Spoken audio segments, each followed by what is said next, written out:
왜 할 때 동맹국에 다 알리지 않았냐라고 물어봤었는데 기습이라면 일본이 더 잘 알지 않냐. 진주만 펄하버 그래버렸다고. 이미 1차 세계대전이 끝나고 미국이 바라보기에 잠재적인 경쟁국이 일본이었습니다. 그때 이제 아주 강력하게 1937년부터 일본한테 중일전쟁 이전으로 국경을 돌려놔라. 그러지 않으면 조치를 하겠다라고 해서 점점 이 단계가 올라갔던 건데 미 지상군만 6만 명이에요. 오. 전함 9척, 항공모함 3척, 중순양함 2척, 경순양 18척. 야, 어떤 미친놈이 이거. 바로 그래서 진주만으로 간다. 7시 2분에 미군 레이더병이 보고를 합니다. 대규모 항공편대 접근! 그때 당직 장교가 뭐라고 했었냐면 야, 오늘 일요일이니까 레이더 꺼 그랬다. 어떻게 됐을까 결과? 잘 맞았을 것 같아요. 40발을 쐈거든요. 40발 중에 36발이 명중합니다. 역사를 뒤흔든 그날이 아니었다면 역사가 바뀌었을까요? 그날을 보다 진행을 맡은 허준입니다. 오늘도 그날로 저희를 이끌어 주실 이세환 기자님 나오셨습니다. 안녕하십니까. 그날을 더욱더 풍성하게 만들어 주실 윤영희 교수님 나오셨습니다. 안녕하세요.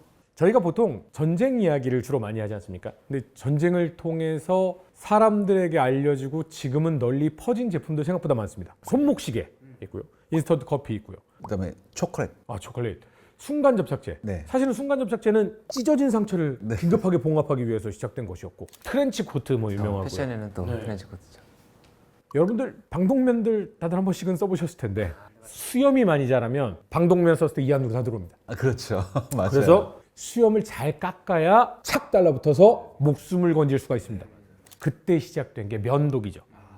그래서 오늘은 면도기를 준비해봤습니다. 정말 여러분들의 목숨을 세이빙 해줄 수 있는 이 쉐이빙 세트를 저희가 준비를 한번 또 해봤습니다. 라인까지 또. 예, 지금 이제 저희 앞에 놓인 레이지 소사이어티 면도기는요, 세계적인 브랜드 BIC의 기술력이 담긴 오중날 면도기가 되겠습니다. 굵은 수염이 보통 이렇게 뜯깁니다. 그렇죠. 아파요. 사실은 굵은 수염뿐만 아니라 일반 수염도 이렇게 하다 보면 뜩 하고 뜯기는 경우에는 아야 자칫 잘못해서 뜯기면 피 촥 그럼요. 이렇게 되는데 여기 아주 깔끔하게 밀착 면도가 된다고 합니다. 남성분들이라면은 아마 다들 사용해 보셨으니까. 레이저 소사이어티 면도기는 가격 거품까지 저희가 제거를 했기 때문에 다양하게 세트로 만나보실 수도 있고 단품으로도 만나보실 수가 있습니다. 근데 저는 이 보통 이제 면도할 때 우리가 폼도 쓰고 젤도 쓰잖아요. 뭐 둘 다 좋긴 한데 폼은 이렇게 하얗게 이렇게 하니까 우리가 이렇게 면도 하려고 할 때 여기가 맞나? 그래서 이렇게 손으로 이렇게 해봐야 되잖아요. 그렇죠. 네. 근데 젤은 보여요. 아. 그래서 보여서 이게 굉장히 부드럽게 이게 잘 되더라고요. 그래서 저도 집에서는 좀 젤을 좀 애용을 하고 있고요. 여러 가지 세트가 있는데 그냥 일반 쉐이빙 젤도 있고 약간 화이트닝 기능이 있는 젤도 있고요. 그리고 약간 시원하게 원하는 스타일의 젤을 바를 수도 있습니다. 보통 일반적으로 사용하시는 폼이 있고요. 근데 여기서 이제 제가 젤에 대해서 또 좀 말씀드리고 싶은 게 이게 좀 굉장히 기능성 젤이라고 예전엔 그냥 젤만 이렇게 했어요. 그래서 이게 뭔지 잘 몰랐었는데 이젠 기능성의 시대입니다. 기능성의 시대고 기본적으로는 면도 후에 화끈거림을 없애준대요. 이 안에 이제 시카라는 성분이 들어가 있는데 이게 진정에 그렇게 좋대요. 남자분들이라면 아마 날면도를 하고 난 다음에 화끈거림 잘 하실 겁니다. 근데 저는 그것 때문에 아예 면도를 안 해요. 전기면도기를 안 하시죠? 전등면도. 근데 이 젤을 쓰시면 아마 허준 씨도 생각이 바뀔 거예요. 그리고 이제 또 추가적으로 뭐냐면은 이 쿨링감, 난 이거보다 더 시원한 쿨링감을 원한다. 이럴 땐 프로즌 젤을 쓰시면 되고. 그다음에 저 노란 거 안에 알갱이가 보이시죠? 네. 이게 고농축 비타민 C입니다. 이 고농축 비타민 C가 작용을 하면서 한층 피부 톤업을 왜냐하면 날면도 많이 하면 이게 또 칙칙해져요. 근데 톤업까지 시켜주는 그런 젤입니다. 저는 그래서 비타민 C 젤 굉장히 마음에 들거든요. 네. 완전 일석이조인 것 같아요. 어차피 면도도 해야 되는데 톤업도 되고. 윤영희 교수님도 면도 많이 하시겠는데요? 네, 저도 많이 하는 편이에요. 윤영희 교수님도 좀 수염이 약간 많이 나시는 타입 같아요. 지금 오후 3시도 안 됐는데 벌써 검검하고 올라오셨어. 일단 면도기와 면도날 세트가 있습니다. 예, 요게 지금 현재 수입이 굉장히 요즘 어렵지 않습니까? 그리고 이제 금속의 가격이 굉장히 많이 올랐습니다. 가격이 이렇게 많이 올랐어요. 하지만 저희는 최저가로 여러분들께 드릴 수 있으니까. 최저가의 비밀이 뭐였습니까? 최저가의 비밀은 그날을 보다가 사랑받는 만큼 깎아주겠다. 말 다 했네. 그래서 진짜 검색해 보시면 아마 알 텐데 면도기 쓰시는 분들이라면 준비하시고 사용하시면 굉장히 좋을 것 같습니다. 그리고 댓글을 또 달아주시고 이벤트에 참여를 이벤트가 해주시면 있군요. 선물이 있습니다. 네. 여기 선물이 마련되어 있기 때문에 저희가 이벤트를 통해서 여러분들 선물 드리니까요. 클렌징 폼 그리고 페이스 솔루션입니다. 그러니까 요걸로 세수하고 요걸로 바르면 피부가 맑고 깨끗하게 자신 있게 되니까. 면도와 같은 매일매일 겪어야 되는 일상생활이 있다면 굉장히 특별한 이벤트들도 있습니다. 얼마 전에요. 일본의 총리와 미국의 대통령이 만난 적이 있는데 진주만 공격했었잖아. 이런 농담을 했었어요. 안기기까지 했는데 그때 저기 요미우리 기장가가 누가 이렇게 왜 할 때 동맹국에 다 알리지 않았냐라고 물어봤었는데 거기서 트럼프가 기습이라면 일본이 더 잘 알지 않냐 진주만 펄하버 그래버렸다고. 얘네도 우리한테 뭐 미리 얘기하고 공습한 거 아니잖아. 뭐 그때 정말 전 세계가 경악했었죠. 아니, 물론 팩트는 맞습니다. 선전포고 없이 급작스러운 폭격을 한 게 맞는데 그걸 일국의 대통령이 그것도 외교적인 자리에서 했다라는 거 그때 보셨어요? 맞죠. 뭐 말 그대로 팩트는 맞는데 또 트럼프가 나름 뭐 농담이었을 것 같아요. 근데 아무리 그래도 공식적인 자리에서 우리 입장에서야 뭐 또 뭐 맞네 그렇게 할 수 있지만 대한민국 사람들은 웃을 수도 예, 있죠. 웃을 수 사실은. 있지만 일본 사람들한테 상당히 또 이거 뭐지 그렇게 다가왔을 것 같아요. 아니 근데 만약에 이제 농담을 그렇게 했다면 트럼프가 사나의 총리도 굉장히 이걸 좀 유머러스하게 농담을 넘기면 되는데 그 표정이 좀 되게 예. 당혹스러웠죠.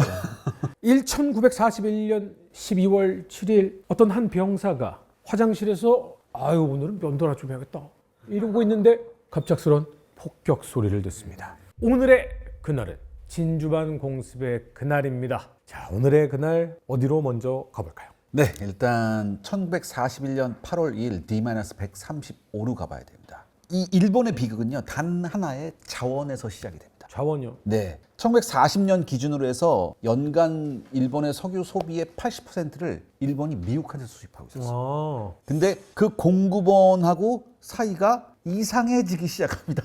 사실 일본은요 여기까지 오지 않을 뻔했었어요. 왜냐하면 러일 전쟁 직후에 일본이 사할린을 점령했다가 포츠머스 조약으로 이제 사할린에서 북위 50도 이남만 인정받습니다. 일본이. 근데 한 55도 이런 북사할린에서 석유가 터집니다.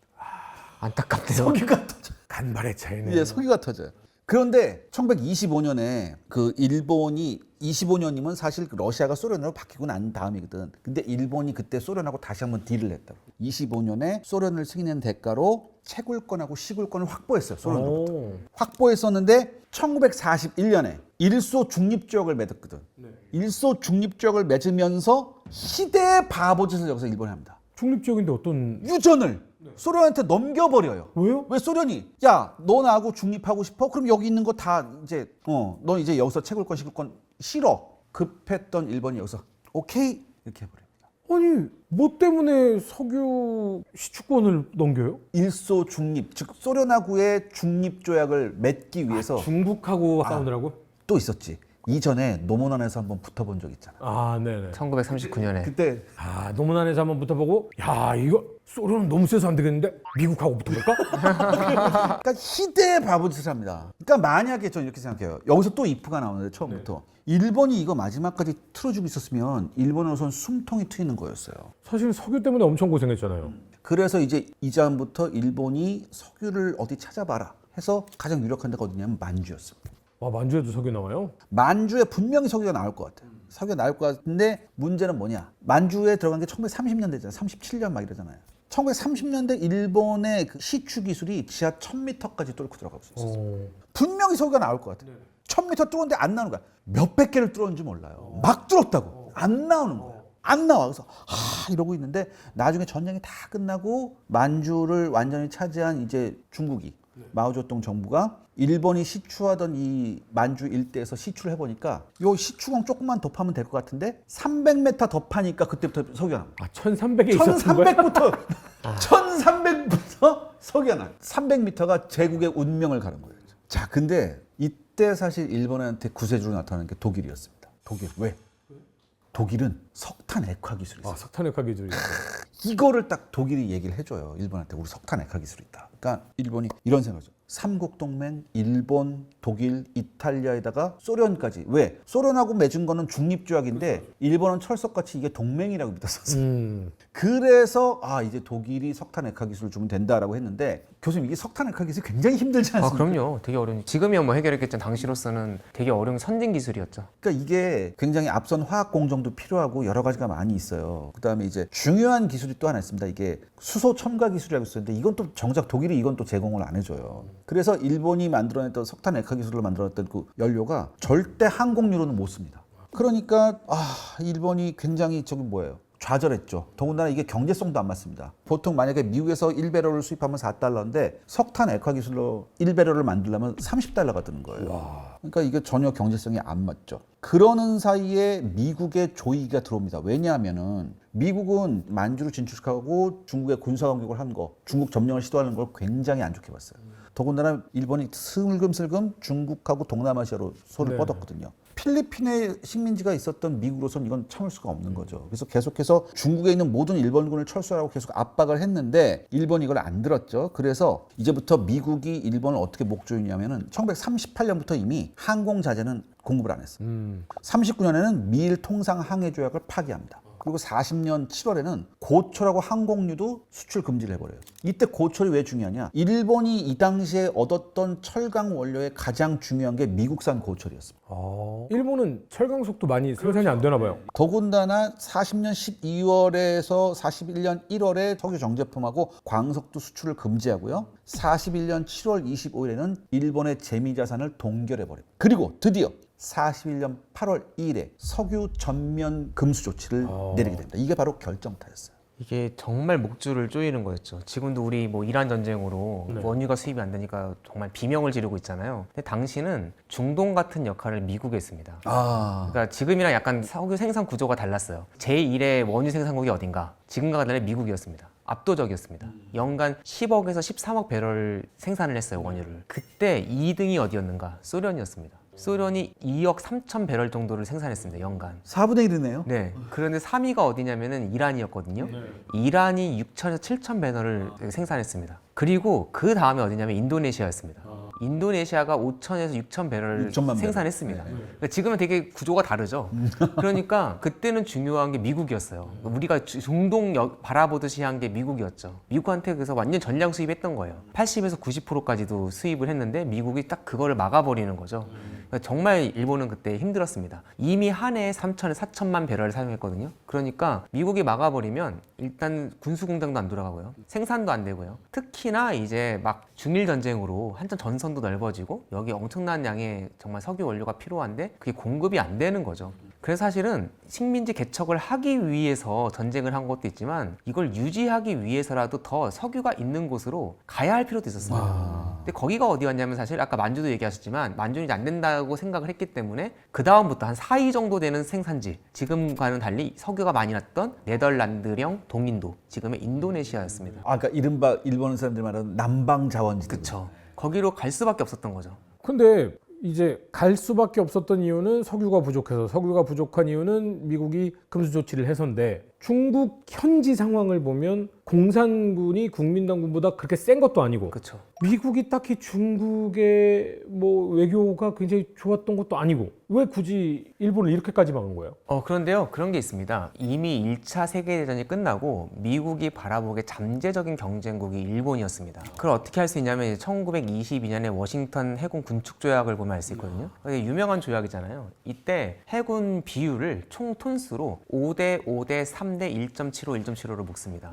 5대 5는 이제 영국과 미국, 그리고 이제 일본은 3, 프랑스, 이탈리아가 1.75, 1.75입니다. 그러니까 어떤 일이 있어도 이 비율이 바뀌어서는 안 되는 거예요. 그래서 이때부터 이미 일본이 꽤 잠재적인 적국이 될 수 있다고 영국과 미국은 생각을 했습니다. 해양력에서 보면 오히려 프랑스하고 이탈리아보다 나은 거네요. 네, 더 나은 거죠. 그 정도로 이미 약간, 왜냐하면 러일 전쟁에 승리했고요. 잘 보면 일본이 그렇게 나름 지역 강국을 성장하는 데 있어서 해전의 승리가 되게 중요했습니다. 그래서 이미 그거에 대해서 경각심이 있었고요. 그리고 이제 사실 일본 군부가 폭주하는 역할도 그거였죠. 그런데 이제 미국의 약간 트리거가 뭐였냐면은 중일 전쟁이었습니다. 왜냐하면 이제 미국은 결국 이제 일본이 성장하여 필리핀과 같은 미국의 되게 중요한 거점지를 위협하게 되는 걸 되게 두려워했는데 중일 전쟁으로 대륙을 차지하게 되면은 이거 상당히 미국한테 악재라고 생각을 했습니다. 저번에 다뤘던 난징 학살이 트리거가 돼서요. 그때 이제 아주 강력하게 1937년부터 일본한테 중일 전쟁 이전으로 국경을 돌려놔라. 그러지 않으면 조치를 하겠다라고 해서 점점 이 단계가 올라갔던 건데 최종적으로 41년 8월에 아예 전면 석유 금수 조치가 이제 딱 펼쳐지자 우리로 치면 중동 국가가 우리한테 석유 안 판다는 거잖아요.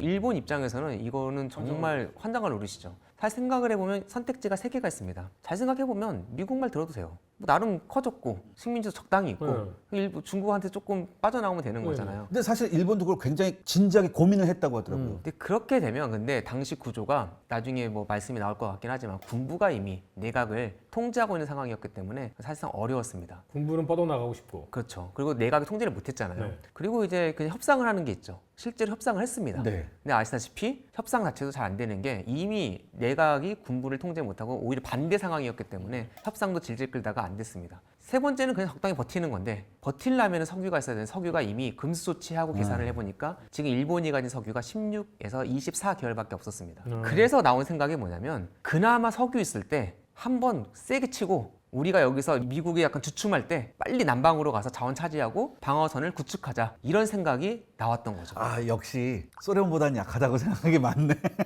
소련하고 붙어봤더니 세다. 그래서 남쪽으로 갔다. 이게 근데 한 가지 더 궁금한 게 있는데요. 워싱턴 조약에서 5대5대 3대 1.7 1.7. 근데 미국은 이해하겠어요. 자, 5. 영국 5. 그래 뭐 그때까지는 정통의 강호를 뭐 인정해 줬으니까. 1.7 1.7인 프랑스라든가 이런 유럽 국가는 야 이게 말이 돼?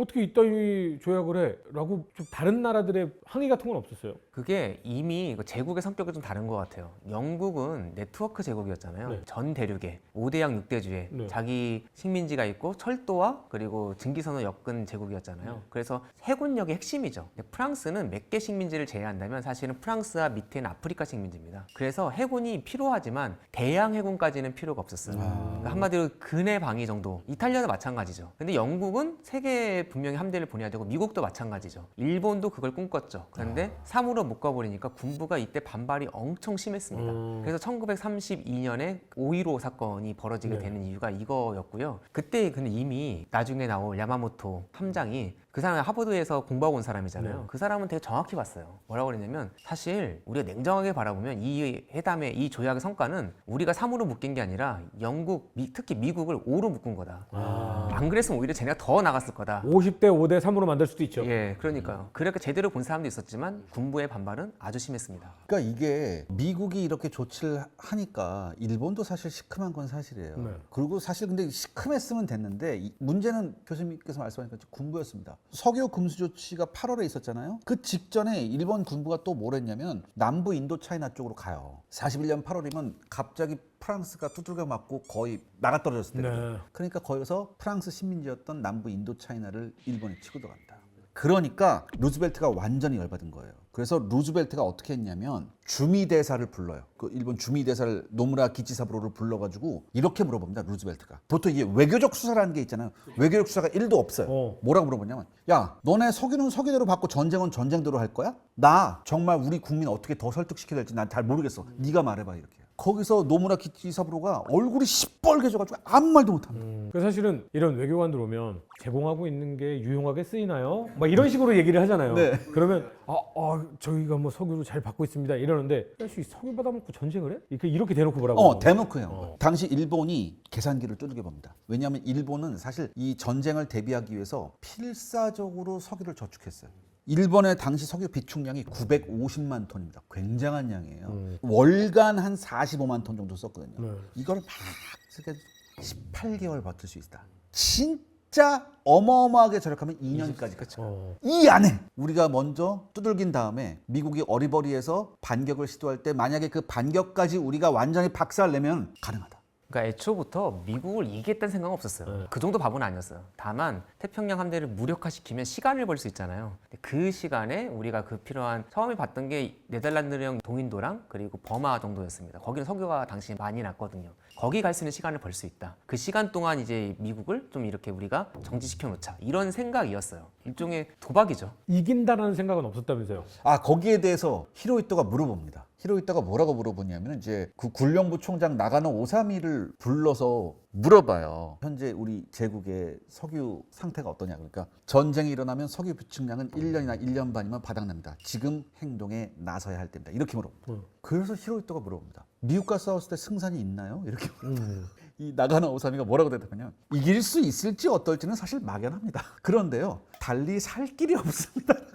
미국의 조건을 들어주는 옵션인데 그게 아니라면 그나마 이게 유일하게 베팅을 해볼 수 있는 거라고 생각을 했던 거죠. 왜냐하면 당시에 산업 생산력이 비교가 안 됐습니다. 일본이랑 미국을 비교를 해보면요, 철강 같은 것도 미국이 독점하고 있었고, 그리고 석유 되게 중요한 자원이 이것도 미국이 사실상 최대 원유 생산국으로 독점하고 있었고, 거기다가 이미 뭐 자동차 찍어내는 거, 즉 전시 자원으로 바뀔 수 있는 것들을 비교를 해보면 사실 이거는 뭐 계산을 할 필요가 없을 정도로 너무 명확했어요. 이게 교수님께서 방금 말씀하신 건 제가 이제 수치를 뽑아왔거든요. 국민 총생산은 12배 차이가 났고요. 철강은 20배 차이가 났어요. 그러니까요. 석유 비축량은 700배 차이가 났고요. 자동차 생산량은 450배 차이가 났습니다. 이길 수가 없는데. 그래서 야마모토 이소루쿠 제독도 우리가 이번 진주만에 성공한다면 공격에 성공하는 6개월 정도 시간 벌 수 있다. 6개월. 예, 그렇게 예상을 6개월 했었어요. 후에는 어떻게 하려고요? 그러니까 그 사이에 남방의 중요한 자원을 가진 지역을 점령하고 네. 일종의 좀 유리한 고지에 다시 협상을 하겠다. 그렇게 생각했던 거죠. 근데 6개월은 너무 촉박하지 않나요, 교수님? 얘네들이 항상 그렇게 이거 지금도 6개월 안 될 텐데 안 근데 되죠. 그 당시에 모든 게 맞아떨어져야 되는 계획은 사실 잘못된 계획이잖아요. 그리고 정상적인 의사 계획이 수립되고 관철되는 구조였으면 절대 안 그랬겠죠. 자, 이제 요 작전을 세우기 시작합니다. 언제로 가볼까요? 네, 이제 1941년 11월 3일 D-34로 가야 됩니다. 이른바 제트 작전이라고 해서 이게 참 일본의 작전인데 여기서 이제 교수님께서 말씀하신 이제 야마모토 이소로코가 나옵니다. 근데 사실 야마모토 이소로코는 가장 명료한 전쟁 반대론자였어요. 그렇죠. 하버드 유학 출신이잖아요. 그러니까. 그렇죠. 그러니까 하버드 유학할 때 이 사람이 그냥 놀고 먹은 게 아니라 물론 놀고 먹었다는 것도 굉장히 많아요. 그래서.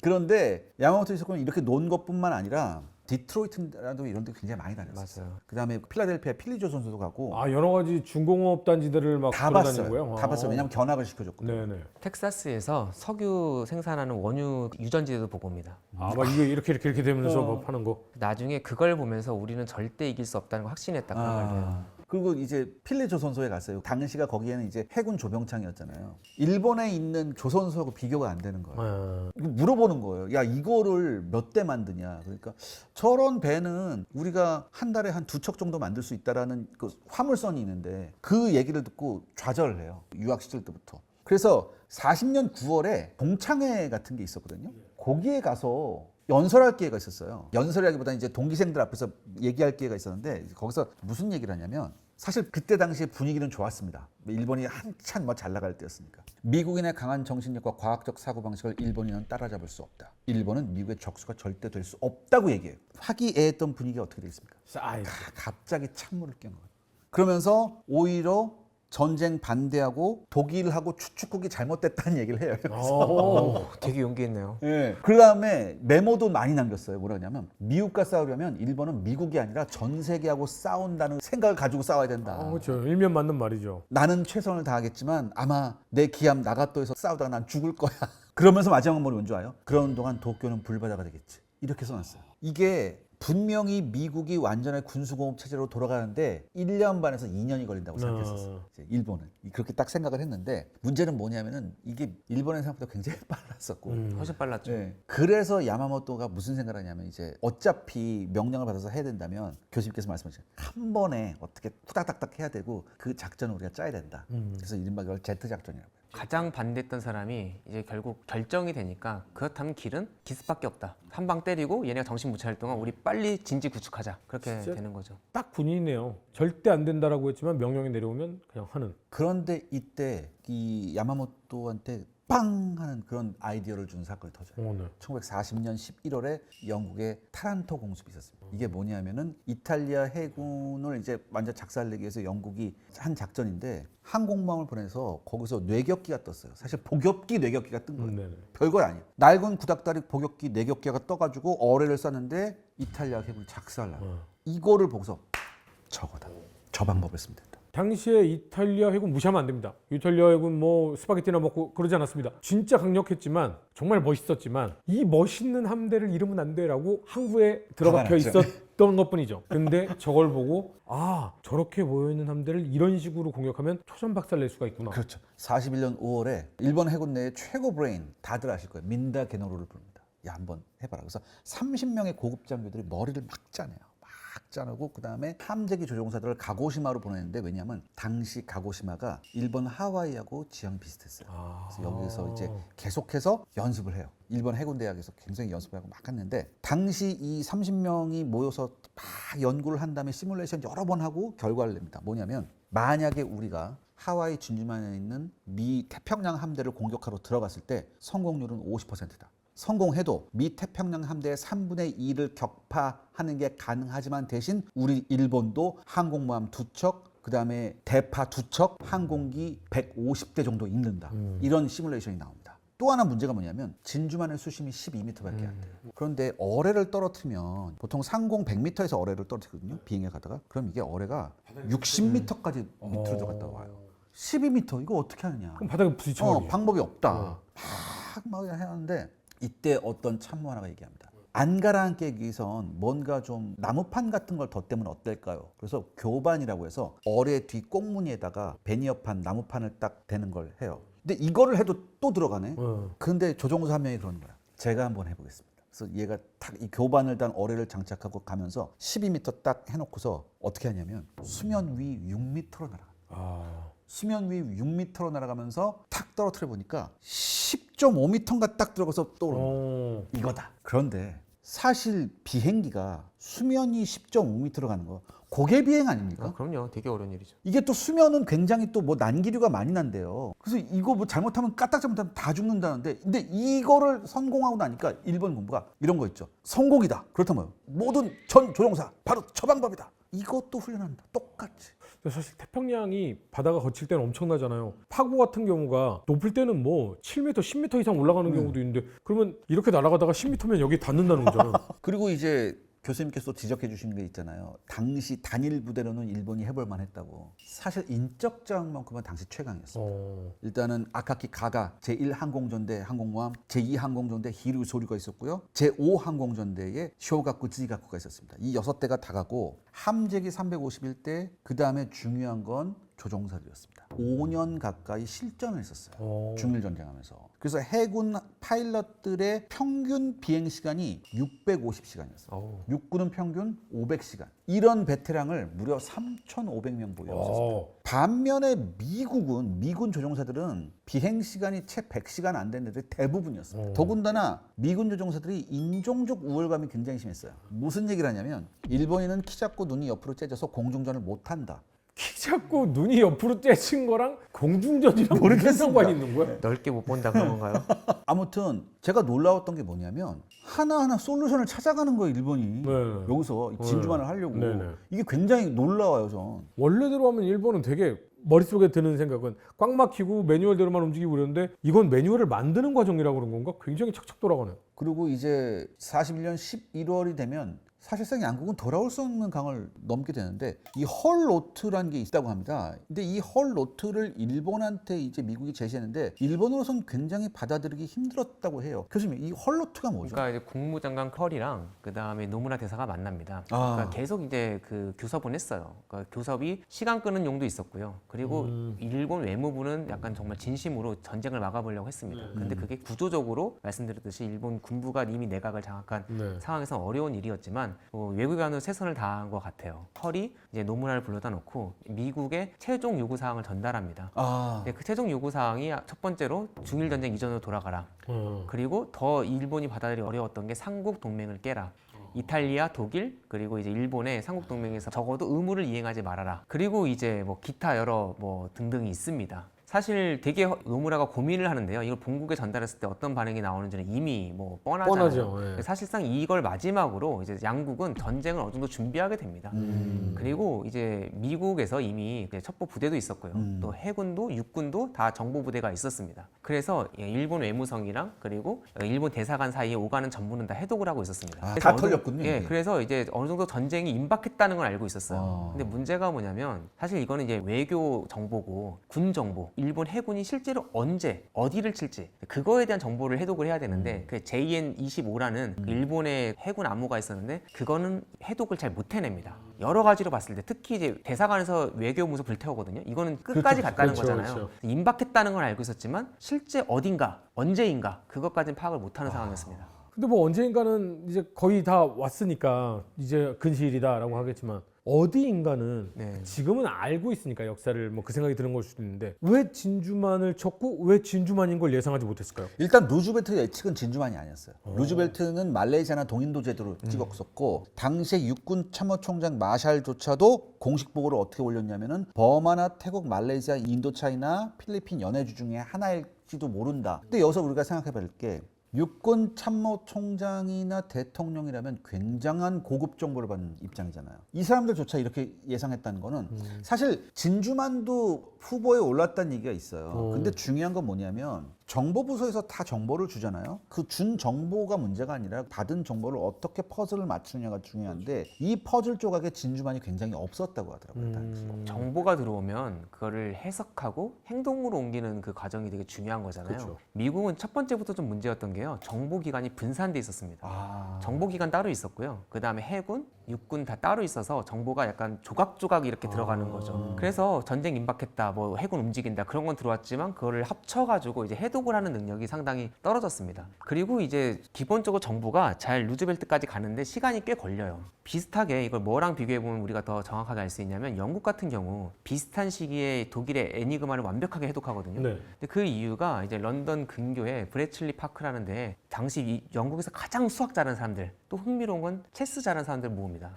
여기서 활약한 게 앨린 튜닝이라고 유명한 네네네. 사람 있죠. 그래가지고 이거를 결국 해독을 해내요. 해독을 해내는데 더 중요한 거는 이거를 처칠과 전쟁 내각에 직보를 합니다. 그러니까 단일 기간에서 이걸 정보를 수집해서 해독한 다음에 직선으로 이 보고가 되니까 대응도 되게 빨랐던 거죠. 그래서 이걸 나중에 미국도 배워서요. 여기 진주만에서 실패를 한 다음에 미드웨이 해전 때 방금 말한 것처럼 정보기관도 합치고 그리고 태평양 사령관의 니미츠한테 이게 직보가 됩니다. 그럼 미국도 굉장히 빨리 바뀐 거네요, 사실은. 이런 구조적인 건 바뀌기가 쉽지 그렇죠. 않은데. 이제 작전은 입안되고 준비는 착착 진행되고 있죠.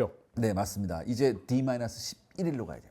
여기에 드디어 그 일본 제국의 긍지 높은 제1항공함대가 출격합니다. 히토카프만에서 은밀하게 출항을 하는데 제1항공기동함대 항모 6척, 전함 2척, 중선양함 2척, 경순양함 1척, 구축함 9척, 잠수함 3척, 보급 유조선 8척입니다. 당시로서 이게 어마어마한 사실 함대. 올인한 거예요. 정말. 그래서 해군이 되게 반대했어요. 이럴 거 다 투자했다가 다 투입했다가 깨졌네요. 우리 깨지면 어떡할 거냐. 엄청 반대했습니다. 문제는 지금 이 배들이 가야 되는 길이가 5,000km. 근데 약간 웅장하긴 하네요. 지금 제7함대보다도 훨씬 큰 거잖아요. 그리고 이제 설명하실 것 같은데 쿠릴 열도에서 네, 출발을 네, 해요. 네. 그리고 일반적으로 상선이 다니지 않는 이제 네. 북쪽 항로를 이렇게 내려오거든요. 맞아요, 맞아요. 그래서 되게 예측하기가 어려웠어요. 미국으로선 설마 이 코스로 이렇게 온다고? 이게 말이 안 되는 거예요, 사실. 그러니까 그쪽으로는 보통 배들이 잘 안 다니는 안 거죠. 다녀요, 안 다녀요. 근데 중요한 건 이거를 하기 전에 뭘 해야 되냐면 해상에서 보급을 해야 된다. 네. 유조선도 갔잖아요. 네. 유조선이 해상에서 급유를 해야 된단 말이에요. 네. 출발 전부터 이 유조선과의 연결 훈련을 어마어마하게 무한반복을 합니다. 근데 비행기는 엄청 빠르고 막 계속해서 기류가 어떻게 될지 모르니까 그런데 바다에서 급유를 하는 것도 공중 급유만큼 어려워요? 배가 둘이 나란히 해서 긴 파이프를 넘겨줘야 돼요. 연결해서. 네. 호스 파이프를 넘겨줘서 이걸 해야 돼요. 이거 위험합니다. 굉장히 하긴 자칫 이렇게 틀어지면 그렇죠. 끊어질 수 있겠네요. 이게 당시에는 둘이 붙은 다음에 기둥 같은데 로프 연결하고 사람이 건너가야 돼요. 쫙쫙 이렇게 해서 건너가서 해야 되는 거예요. 굉장히 위험한 작업이에요, 이게. 근데 이게 한 척만 해야 돼요? 아니잖아요. 여러 척에다 해야 되거든요. 가면서. 네. 그러니까 이 연결 훈련을 어마어마하게 했던 거예요. 딴 건 몰라도 이거 하나는 좀 평가해 주고 싶다. 근데 여기서 이제 해야 되는 질문이 도대체 왜 진주만이었냐? 네. 근데 일단은 태평양 함대가 진주만에 있었으니까 당연한 건데 그래도 상식적으로는 답이 안 나오거든요. 왜냐하면 너무 멀어. 당시에 진주만 상황 한번 보겠습니다. 미 지상군만 6만 명이에요. 오. 그 다음에 전함 9척, 항공모함 3척, 중순양함 2척, 경순양함 18척, 구축함 무려 54척이 있었습니다. 그럼 이쪽이 훨씬 센데? 잠수함 22척에 해군 항공기 450대가 있었고 육군 항공기는 또 따로 있었어요. 한 200여 대. 그러니까 이런 거죠. 야, 어떤 미친놈이 일로. 난 미친놈이다. 야마모토가 그랬어요. 바로 그래서 진주만으로 간다. 근데 좀 큰 틀에서 보면은 진주만을 쳐야 되는 이유는 되게 명확했어요. 왜냐하면 태평양 함대가 무력화되지 않는 한 어차피 남방에 있는 자원이 있는 식민지도 못 가고요. 그리고 혹시 거기서 네덜란드형 동인도에서 석유를 확보했다 해도 못 갖고 옵니다. 그렇죠. 예, 그래서 사실은 태평양 함대를 무능화시키는 것 말고는 방법이 없었습니다. 하긴 이건 나중에 이제 태평양 전쟁에서도 면면이 다 드러나게 되죠. 근데 이 진주만 공습이 일어나기 직전에 굉장히 공교로운 명령이 미 본토에서 하와이로 와요. 하와이에 이제 해군은 킴멜 제독이 있었고 육군사령관은 이제 쇼트 장군이었는데 워싱턴으로부터 강력한 메모가 하나 날라옵니다. 지금 전쟁 기운이 있다고 하니까 사람들 동요하는데 괜히 불안감 조성하지 말아라. 아, 철저히 대비하라가 아니라 네. 그러니까 뭐냐면 의외로 하와이에 일본계 주민이 굉장히 많았습니다. 사실 이게 말이 안 되는 게 뭐냐면 진주만으로 들어갈 때 중요한 게 이제 어느 코스로 어떻게 들어가야 되고 이런 해도 같은 게 필요하잖아요. 네네. 관광객들한테 해도를 파는 거예요. 어? 거기 뭐 어선도 있고 많잖아요. 그러니까 거기 지도가게 가면 이거 팔아요, 이거. 기밀이 아니라 네, 팔아요. 이걸 팔았다고. 스파이 노릇을 딱히 할 게 없네. 그냥 가져다가 그러니까 갖다 주면 되네. 하와이에 있는 일본인 무슨 치과 의상가가 하나 있어요. 얘가 이거를 관광객처럼 하고 가서 이제 해군 기지도 사진으로 찍고 그다음에 사진을 찍고 딱 와보니까 기념품 가게에 진주만 미 해군 기지에 대한 뭐 포스터도 팔고 엽서도 팔고 뭐 이렇게 그림책도 팔고 그러는 거예요. 아, 거의 관광 상품 느낌. 근데 굉장히 자세하게 어. 이걸 위해서 일본 본토에 보내요. 그러니까 그 일본인이 꽤 많았단 말이에요. 심지어 거기 게이샤가 운영하는 일본식 술집도 많았습니다. 고급 술집도. 거기에 이제 미군 고위 장성들이 또 들락날락해요. 뭐 자기네들끼리 막 얘기하는 거 다 알아듣죠. 다 알아듣죠. 그런데 워싱턴에서 생각한 거야. 야, 하와이에 일본인들이 꽤 많은데 괜히 이거 불안감 조성했다가 만약에 일본인 근로자들이 일본인 노동자들이 사보타지 일으키면 어떡하냐. 그러니까 비행장에도 얘기합니다. 야, 터너서 있으면 비행기 불 지르고 그럴 수 있잖아요. 그러니까 흩어놓지 말고 한 군데 모아놓고 거기 경계서 이렇게. 우연치 않게 자꾸 일본한테 유리한 쪽으로 뭔가 그렇죠, 만들어지는. 그렇죠. 거기 살고 있는 사람들은 어쩌라고 일본의 그러면 군부나 정부는 그 사람들을 어떻게 해야 되는 거 아니에요? 지금 목숨을 건 도박을 하고 있는데 네, 걔네까지 그런 것을 그런 건 전혀 없어요. 그냥 버린 거예요? 네, 그러니까 버리겠다기보다는 일본군의 목표는 해군 기지잖아요. 그러니까 저것만 어떻게 까부시면 된다 이렇게 생각하는 거죠. 일본군뿐만 아니라 해군들도 사실은 매일 아마 면도를 하지 않을까라는 생각이 드는데 대한민국 우리 국군 장병 여러분들도 면도해야 되지 않겠습니까? 네, 면도하셔야죠. 대한민국 PX에 시카 쉐이빙 젤이 지금 납품이 되고 있다는 겁니다. 저렴한 가격으로 들어가야 되는데. 그쪽은 괜찮습니다. PX는 저렴하게 들어가기 때문에 저희 일반 분들이 우리도 그 돈을 싸게 좀 사고 싶은데 그때 지금 기회를 이용하시면 좋지 않을까라는 생각이 듭니다. 제가 말로만 소개해드렸는데 직접 한번 사용하는 모습을 보여드리도록 하겠습니다. 제가 일단 좀 불리겠습니다. 이거 쉐이빙 젤을 요렇게 해서 세 가지 느낌 설명해줘요. 그래요? 한 세 번에 가지를 세 다 가지? 써야 되나요? 알겠습니다. 이게 여러분 시카인데 일단 닿는 것부터 차가워요. 굉장히 차가워요. 한번 이렇게 해보겠습니다. 와 이거 끼우는 거 쉽다. 향 좋습니다. 제가 지금까지 써왔던 그 어떤 젤보다 향이 좀 어떤 향이랑 좋아요. 비슷해요? 약간 꽃향기 나는 거죠. 라벤더 같은 뭐 그런 거. 부드럽습니다. 어때요? 잘 밀린다. 되게 잘 된다. 면도를 자주 하시니까 자신 있게 한다. 저는 막 뵐까봐 되게 조심스럽던데. 그건 허준 씨가 겁이 많아서.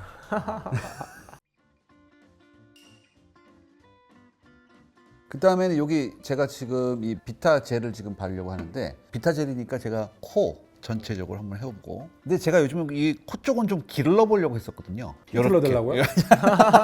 왜 사람을 보내? 이거 보고 있잖아요. 그러면 저 소리 되게 기분 좋아요. 싹 이렇게 소리. 이게 원래 역방향으로 밀면 좀 그런데 처음부터 제가 일부러 한번 역방향으로 밀어봤거든요. 잘 되네요. 네, 코 부분 한번 밀어보겠습니다. 거기가 굴곡이 많아서 사실 쉽지 않은 부분이죠. 제가 지금 이거 해보면서 느끼는 게 뭐냐면 별다른 그렇게 큰 마찰력이 느껴지지 않아요. 싹 밀려요. 예, 이제 프로젝트 이것도 좀 제가 기대가 되는 게 이건 아까 시카보다 훨씬 더 차가워요. 더 시원해요. 나가는 게. 쿨링감이 있고. 예. 바르는 것도 다릅니다. 약간 쿨링감. 그럼 이제 어디 좀 이렇게 좀 아프고 그러면 그런 거 좀 발라놨어요. 이게 진통 효과도 있나요? 이게 네, 한번 보겠습니다. 뭐 마찰력만큼 탁월한 것 같습니다. 훨씬 상쾌하겠네요. 시원하고. 방송에서 이런 일이 있었나? 실시간 면도 방송? 역방향으로 해도 뭐 허준 씨 같은 겁이 많은 분들도 별 걱정 없어요. 막 싹 이렇게 해도 안 아파요? 잘 안 아프잖아요. 나 고통 잘 못 참아서. 맞아. 이장 기자님 고통 잘 못 참아요. 조금 막 이러는데. 근데 이건 뭐 전혀 무리 없이. 아까 들어올 때보다 좀 깔끔해지지 않았나요? 훨씬요. 네, 훨씬. 아까 진짜 수염이 이렇게 있었거든요. 그래요? 하나도 안 보여. 깔끔하게 이걸로 피부 관리를 해주시면 됩니다. 피부 관리를 해야죠. 이게 페이스 솔루션이라고 해서 올리원이라고 하는 것은 한마디로 여기에 모든 필요한 성분이 다 있다는 겁니다. 남자들한테 스킨 바르고 에멀전 바르고 로션 바르고 눈밑 바르고 안 해요. 진짜 편리하죠. 정말 편리해요. 하나로 완타치에 끝내야 됩니다. 여러분들 항상 이런 거 바르실 때는 안쪽에서 바깥쪽으로 나가셔야 되거든요. 왜냐하면 피부결이 있기 때문에. 어때요? 발리는 겁니다. 일단 자극이 없습니다. 자극이 없어요. 자극이 없고 부드럽고요. 근데 일단은 뭐 제 봤을 때 뭐 불균기가 있나요? 전혀 그런 거 별로 없습니다. 없죠. 일단은 제가 이 제품들이 좋은 게 뭐냐면은 솔직히 무슨 자극은 별로 없는 거예요. 나 알잖아. 나 조금만 아프면 어떡해. 엄청 엄살 부려요. 근데 일단은 자극이 없고 좀 시원해요. 오른쪽 여기. 예. 아니 전체적으로 이것도 시원해요. 아 그래요? 다 했잖아요. 쿨링감을 약간 주는구나. 전 지금 굉장히 세수 안 했는데도 약간 상쾌한 느낌? 굉장히 상쾌한 느낌? 되게 상쾌해 보이세요. 제가 봤던 이세환 기자님의 얼굴 중에 가장 맑아요. 나 그동안 메이크업도 많이 했었는데. 그거 갖고는 안 되더라고요. 그거 안 돼요. 네. 광고 때문에 일단은 지금 쌩얼이거든요. 네. 쌩얼인데도 좀 나름 괜찮아요. 자신이 있습니다. 혈색이 좀 있어요. 시청자 특별 이벤트를 통해서 저렴한 가격에 만나보실 수 있으니까요. 많은 관심을 좀 부탁드리겠습니다. 자, 이렇게 모든 것들이 어찌 보면은 일본 쪽으로 행운으로 작용을 하고 있습니다. 과연 그날은 어떻게 될까요? 드디어 1941년 12월 7일이 됐습니다. 오전 1시 30분 하와이 시각 오전 6시였습니다. 오하이오 북방 370km 해상에서 제1차 공격대가 바람을 합니다. 여기에는 이제 제로 전투기 43대 이게 제공되었고요. 그다음에 97식 함상 공격기 89대 99식 함상 폭격기 51대 총 183기가 출격을 했고요. 지휘관은 누구였냐면 아카키 비행대장 후지다 마소, 굉장히 유명한 사람입니다. 이 사람. 후지다 마소가 총 지휘를 했고 오전 7시 40분에 공격대가 북단 카프만에 도달을 하는데 공교로운 일이 있었습니다. 7시 2분에 미군 레이더병이 보고를 합니다. 대규모 항공편대 접근! 과연 발견한 걸까? 딱 그랬는데 뭐야? 하필 그날 본토에서 B-17편대가 오기로 돼 있었어. 그때 당직 장교가 뭐라고 했었냐면 야 걱정 마 내버려두고 야 오늘 일요일이니까 레이더 꺼 그랬다. 아구냐. 꺼버렸어. 아니 어떻게 이렇게 모든 행운이 그쪽으로 돌아가지? 그래서 딱 보니까 처음에 일본군은 엄청 걱정했어요. 만약에 우리가 지금 카프만에 딱 도착했는데 거기에 새카맣게 미군 요격기들이 떠 있으면 어떡하지 이 생각을 했다고. 딱 가봤는데 단 한 대의 관광객을 태운 복엽기가 떠 있는 거예요. 그 하와이 가면 돌아다니는 거? 그렇죠. 그때 후시다가 무선 통신을 기함 나가토한테 합니다. 뭐라고? 돌아 호랑이 기습 성공 암호예요. 그래서 포도섬으로 들어. 여기 포도섬에 배들이 쭉 있었어. 여기에 정말 이쁘게 전함이 두 줄로 8척이 쭉 정박해 있었어. 이게 배틀십 로우라고 하는데 이게 너무 아름답게 떠 있는 거예요. 공격 개시. 어뢰 공격대가 들어가서 항상 연습했던 거 있죠. 교반 딱 달고 6m로 딱 해서 한 거 했어요. 어떻게 됐을까 결과? 잘 맞았을 것 같아요. 40발을 쐈거든요. 40발 중에 36발이 명중합니다. 사실은 이 시대에 이 정도의 명중률이면 어마무시한 거죠. 비록 배들이 그냥 정박해 있는 정지 상태였지만 교수님 이거 어마어마한 이런 훈련도 아닙니까 이거? 그러니까 이 정도 적중률이 지금도 잘 안 나오지 않나요? AI 이 정도면 AI예요. 이게 당시 또 정박한 함정 주변에는 원래 규칙이 뭐냐면 어뢰망을 쳐놔야 돼요. 어뢰 방지망을 쳐놔. 그것도 안 쳐놨어요. 그래서 전함 오클라호마가 측면에 어뢰 5발 맞고 자빠집니다. 웨스트 버지니아도 무려 7발을 맞고 자빠집니다. 참극은 7시 55분에 애리조나였죠. 애리조나는 사실 항구를 빠져나가려고 했어요. 항구를 빠져나가려고 했는데 일본군이 딱 보고서 진주만 항구 나가는 길이 좁습니다. 만약에 저기서 애리조나 딱 잡아뜨리면 입구 막힌다. 그렇죠.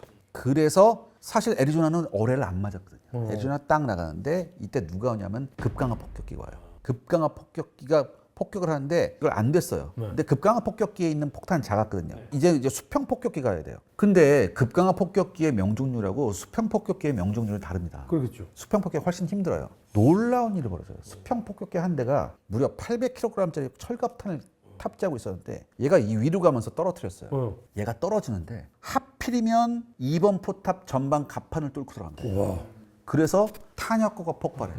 보기 나왔구나. 이때 당시의 기록을 보면 화염이 500m 상공까지 올라갔고 9분 만에 배가 침몰하면서 승조원 1177명이 여기서 사망합니다. 한 발에. 영화나 뭐 그림으로 보면 좀 쉽게 보일 수도 있지만 예를 들면 200km로 달리고 있는 자동차에서 쇠구슬을 잡고 달리는 도중에 땅바닥에 있는 작은 미니카에다가 이렇게 던져서 맞출 수 있는 그렇죠. 방식인 거잖아요.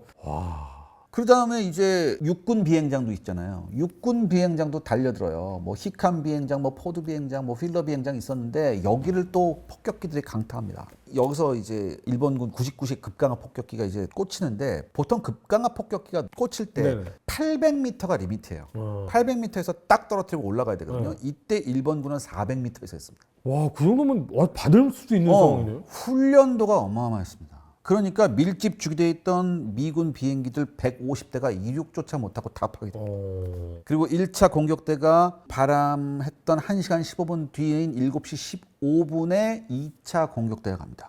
전투기 35대에다가 함상 공격기 54대, 폭격기 78대가 발암을 하는데 1차는 돌아갔고 2차가 온 게 9시 2분에 딱 도착을 해요. 근데 1차하고는 달라요.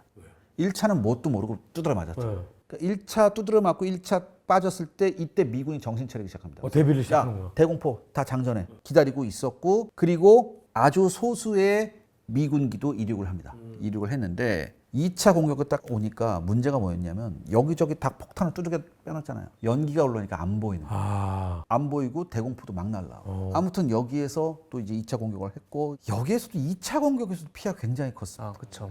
사실 우리가 여기서 좀 돌아봐야 되는 지점이요. 도대체 미국은 뭐 하고 있었길래 이렇게까지 뚫렸나? 그거를 우리가 좀 얘기를 안 할 수가 없어요. 방공망이 완전히 무력화된 건데요. 물론 당시는 레이더 기술이 지금과 같지 않았습니다. 지금도 사실 우리가 새때랑 비행기 때 헷갈리고 하는 정도인데 당시에는 더 심했겠죠. 그래서 사실은 이제 초계기를 보내거나 아니면 이제 순시선을 보내는 건데 그건 해야 되는 거거든요. 근데 그것도 하지 않고 있었습니다. 기본적인 방어망도 만들고 있지 못했던 것도 피해가 아주 큰 이유였고요. 이 최종 스코어가 미군 전사가 2,400명이 나옵니다. 부상이 1,247명, 많이 나왔구나. 전함이 무려 4척이 적침됐고요. 경순양함 3척, 구축함 3척, 수상기모함 1척, 공작함 1척이 격파됐고 항공기는 무려 230대가 격파됩니다. 전함의 시대잖아요. 다행히 항공모함은 이때 여기 없어서 항공모함은 살아남았어요. 항공모함 2대가 훈련을 나갔어요. 한 대는 수리 중이었고. 네, 한대 수리 야, 여지껏 불운만 했던 미국이 유일하게 또 행운이 하나 있었네. 그게 되게 중요했던 게요. 아직은 말씀하신 것처럼 전함의 시대였거든요. 일본도 사실 항공모함이 그렇게까지 발견하면 좋고 안 발견할 수 없다. 그 정도 생각을 했었어요. 왜냐면 아직도 주력은 이제 전함이라고 생각을 했기 때문에. 그런데 이제 전함의 시대가 저물게 되냐면 워싱턴 해군 군축조약으로 이제 5대 5대 3대 1.75로 묶어놨잖아요. 그래서 톤수를 정해요. 이 전함을 만들 수 있는 톤수를 정하게 되거든요. 영미가 52만 5천 톤으로 묶이고요. 그 다음에 일본이 31만 5천 톤으로 묶입니다. 그러니까 영국, 미국도 사실은 제약을 받은 거예요. 그런데 항공모함도 제약을 받았는데 항공모약이 영국과 미국이 13만 5천 톤으로 묶이고요. 일본이 8만 1천 톤으로 묶입니다. 그러니까 아직은 주목받지 못했는데 이제 배를 못 만들어요. 더 이상 전함을. 그럼 차라리 이거를 항공모함으로 돌리자 해가지고 구축하던 만들던 전함을 항공모함으로 돌려버리는 경우가 생기고요. 그리고 항공모함 전력이니까 51만 톤밖에 못 만들면 나머지는 항공모함으로 만들자 해가지고 역설적으로 해군 군축조약 때문에 항공모함을 각국이 만들게 됩니다. 그래서 생각보다 항공모함의 시대가 좀 빨리 와요. 그리고 일본도 이걸 알아챘어요. 왜냐하면 5,000km나 되는 곳을 항공모함이 갈 수가 없잖아요. 그런데도 사실 이게 되게 유용한데도 아직도 사고방식은 적의 주력은 전함이야 전함이다. 라고 생각해서 사실 전함을 노렸던 거죠. 다행으로 미국 입장에서는 2대를 살렸고 재빠르게 나중에 4척을 더 데려오잖아요. 그래서 미드웨이 해전에서 일본한테 서력을 할 수가 있었던 거죠. 그러니까 야마모토가 가장 아쉬웠던 게 미국의 항공모함을 못 찾았다. 계속해서 물어보거든요. 항공모함 어떻게 됐어? 항공모함 어떻게 됐어? 아무튼 미국이 이렇게 피해를 받고 일본은 얼마나 손실을 본 것 같아요? 지금 일단은 배는 당연히 한쪽도 뭐 피해를 안 입었고 미국의 한 5분의 1? 5분의 1. 네, 그럼 한 3, 40대? 50대? 29대 손실에 파일럿 55명 전사. 이게 그 전부예요. 와, 진짜 어떻게 보면 뭐 당연히 기습 공격이고 선전포고 안 했지만 엄청난 압승을 거뒀네요. 더 이제 이게 어처구니 없는 게 선전포고를 해야 되잖아요. 선전포고도 제대로 안 못했어요. 했어요. 뭐 이게 사실 1시간 20분 늦게 해요. 뭐 번역하고 타자고 뭐 이거 암호 해독하느라고. 아, 그럴 수 있어. 오케이, 그럴 수 있어. 왜? 모국어가 아니니까. 문제는 뭐냐면은 선전포고 내용이에요. 이게 5,000자 정도 되는데 여기에 이게 선전포고문이 아니에요. 공식 명칭조차 선전포고라고 아니고 각서라고 나와 있어요. 각서? 네. 그리고 내용의 대부분이 뭐냐면 미일 외교 경과의 일본 입장을 서술하고 뭐 이런 내용이에요. 문서 전체를 통틀어서 워라는 단어가 한 단어도 없습니다. 근데 그게 어떻게 선전포고예요? 그리고 선전포고라는 단어도 뭐로 되어 있냐면 적대행위 개시라는 표현으로 바뀌어 있어요. 근데 적대행위라는 게 너무 애매모호하잖아. 사실 나 너 미워할 거야. 이것도 적대행위인 거잖아요. 그 다음에 마지막 문장이 걸작입니다. 제가 지금부터 읽어드릴게요. 우리 일본 제국 정부는 여기에 미 합중국 정부의 태도로 미루어 금후 교섭을 계속할지라도 타결에 이를 수 없다고 인정치 않을 수 없음에 관하여 미 합중국 정부의 통고함을 유감으로 여기는 바이다. 이게 무슨 뜻입니까? 어차피 기습을 해야 되니까 제대로 알려주고 싶은 생각이 없었던 거죠. 그러니까 이건 5시간 전에 이거를 받았더라도 선전포고인지 이해 못하는 야 얘들 문장 왜 이렇게 쓰냐? 하고 싶은 이런- 말이 뭐야? 이거 문해력 얘 왜 이래? 뭐 이렇게 될 거 아니에요. 근데 이거를 지금 선전포고라고 한 거예요. 그래서 심지어 문서 어디에도 우리가 공격을 했다 한다 할 거야 이런 문장도 전혀 없습니다. 헐이 이걸 보고서 헐. 이런 말이에요. 내가 50년 공직생활하는 동안에 이토록 파렴치하고 허위와 왜곡이 가득한 문서를 본 적이 없다라고 얘기해요. 이 문서가 훗날에 미국 고위 관리들 사이에서는 이게 The Phantom Declaration, 환상의 선전포고라고 이게 조롱의 대상이 됩니다. 아무도 이해할 수 없는 선전포고. 근데 당시 이제 유럽 사람과 미국 사람들한테 전쟁의 규칙이라는 게 있었거든요. 그러니까 계몽주의 시대의 유산인데 전쟁에도 규칙이 있고 허용되는 범위의 방식이 있고 그 결과물도 이제 어느 정도 대칭적인 피해를 줄 수 있는 그 공식이 있었단 말이에요. 근데 그게 뭐 물론 자기들이 만든 공식이지만 일본이 이걸 깨트린 거에 대해서 되게 분노를 하죠. 그 교수님 개인적인 의견 한번 묻고 싶습니다. 선전포고를 난 분명했어. 근데 알아듣지 못한 건 너야. 이런 선전포고를 해서라도 강력한 데미지를 줘서 전쟁에 승리하는 게 옳은 방식일까요? 아니면 나는 너를 공격할 거야 라고 했다가 나도 피해를 많이 입는 것이 옳은 방법일까요? 적어도 현재 시점에서는 전자로 가고 있는 것 같아요. 뭐 예를 들어서 미국이 마두로 체포할 때 언제 가겠다 그렇게 얘기하나요? 그쪽이 맞는 거였나?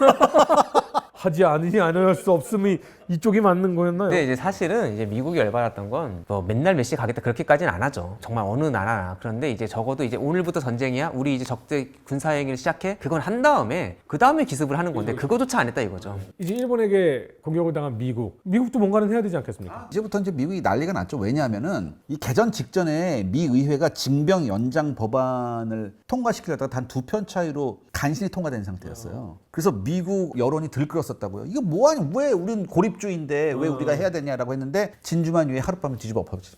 야, 우리 미국이 일어나야 된다 막 이렇게. 이른바 루즈벨트의 치욕의 날 연설이 있습니다. 유명한 치욕의 날 연설이 연설이 있어 상원 만장일치 통과되고 야, 만장일치가 됐구나. 하원은 388대 1로 이제 통과가 되는데 이제 한 명은 이제 공화당 자넷 랭킨 의원이라고 있어요. 맨날 반대하던 양반 하나 있어. 그 다음에 이제 징병한다고 하잖아요. 자진 입대율이 90%입니다. 신체 검사 탈락자가 자살해버립니다. 약간 1차 대전의 영국과 프랑스 같은 느낌이 좀 있네요. 그러니까 일본이 그때 무슨 생각을 했냐면 미국 애들 정신력 우리 반도 못 따라온다. 우리 1억 총 국민이 다 혼연일체지만 미국은 저런 거 없다. 미국은 전쟁 나면 서로 전쟁 안 가려고 할 거다라고 했는데 그 환상이 깨져버린 거예요. 그러니까 일본이 결국 전술적 승리를 거두고 전략적 실패를 한 건데요. 전술적으로는 일단 목표한 바를 이뤘잖아요. 단기적으로. 근데 미국이 충격에 빠져서 이걸 헤어나오는데 꽤 오랜 시간이 걸릴 거라 생각했어요. 이렇게 더 애국적인 반응, 막 이렇게 호전적인 반응이 나올 거라고 예상을 못한 거는 전략적인 실수죠. 이 다음에 히틀러도 삽질을 합니다. 12월 7일 날 공격이 있었잖아요. 12월 11일 날 느닷없이 히틀러가 미국한테 선전포고를 합니다. 히틀러는 여기하고 아무 상관없어요. 그러니까 모든 강요가 다 말려요. 특히 외무장관 리벤트로프는 바짓가랭이 잡습니다. 진짜 총통 그러시면 안 됩니다. 그렇지. 그리고 그 괴링조차 아닌 것 같은데. 그리고 지금 이때 당시의 상황이 독일이 그다지 상황이 녹록치 않은 상태였잖아요. 근데 뭐예요? 아 우리 동맹국인데 그러면서 히틀러 이런 얘기예요. 이제 우리가 질 일이 없다. 왜? 3,000년 동안 전쟁에서 패한 적 없는 동맹국이 생겼다. 이렇게 얘기를 해요. 근데 만약에 항공모함 2대가 있었으면 어떻게 됐을까? 폭격 시설을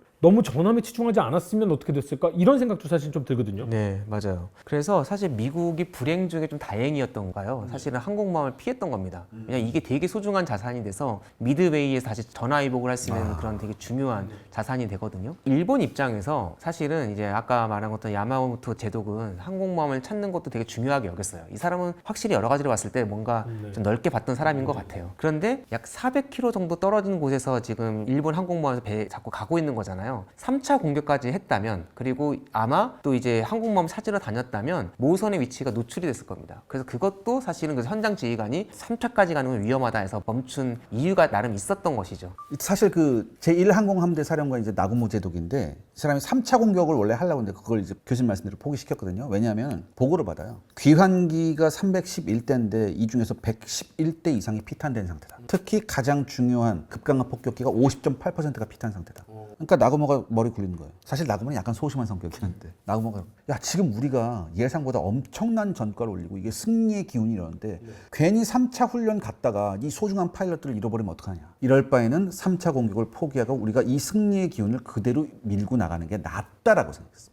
그렇게 해서 이제 나고모는 3차 공격을 포기하게 되죠. 사실 여기서 미국의 두 번째 행운이 따릅니다. 3차 공격 갔으면 이제 원래 하려고 했던 게 잠수함이랑 수리시설 그리고 유류창고 드라이독 같은 거. 예. 네, 그거를 원래 폭격을 하려고 그랬거든요. 유류 저장소하고. 근데 여기까지 됐으면 특히 유류 저장소는 되게 심각한 문제죠. 군에 쓰는 자원이 완전히 핵심 자원이 소멸되는 거니까요. 아까 야마모토 제독이 얘기했던 것처럼 6개월 이상의 시간을 벌 수도 있었을 거예요. 근데 이거를 결국 뭐 놓친 게 일본 나름의 이유도 있었지만 미국 입장에서는 생각보다 빨리 태평 함대를 재건하는 데 되게 중요한 역할을 하게 됩니다. 디미트 제독이 뭐라고 얘기했냐면 만약에 일본이 그거 쳤다면 전쟁이 2년 정도 연장됐을 거라고 와. 이렇게 얘기를 합니다. 그게 딱 일본이 원했던 예, 거네요. 그렇죠. 그리고 이제 또 중요한 게 뭐냐면은 이게 드라이독을 그대로 놔뒀잖아요. 가라앉았던 전함 6척 중 3척 건져 올려요.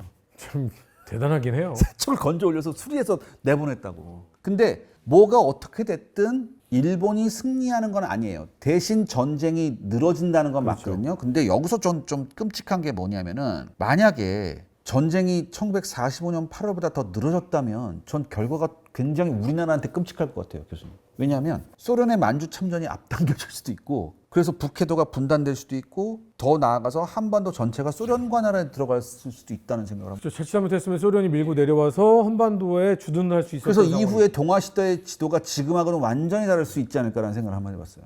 참 어디에나 if는 있습니다만 결국은 준비된 자, 준비된 국가가 승리를 쟁취한다. 뭐 이 성공을 가져간다. 뭐 이런 말은 변함이 없는 것 같습니다. 자, 오늘 준비한 이야기는 여기까지인데요. 앞서 소개시켜드렸던 레이저 소사이어티 면도기 다양한 구성으로 저희가 준비를 좀 해봤습니다. 그리고 어디 가셔도 아마 이 가격은 못 보실 거니까 혹시라도 뭐 면도기와 면도기 세트, 피부 관리하시는데 필요한 제품이 있으시다면 저희를 통해서 하시면은 좋은 선물이 되지 않을까라는 생각이 들고요. 이벤트를 통해서 선물도 드리니까요. 이벤트도 꼭 참여해 주시기 바랍니다. 오늘 두 분 덕분에 그날을 보다가 풍성해졌습니다. 수고 많으셨습니다. 감사합니다. 감사합니다.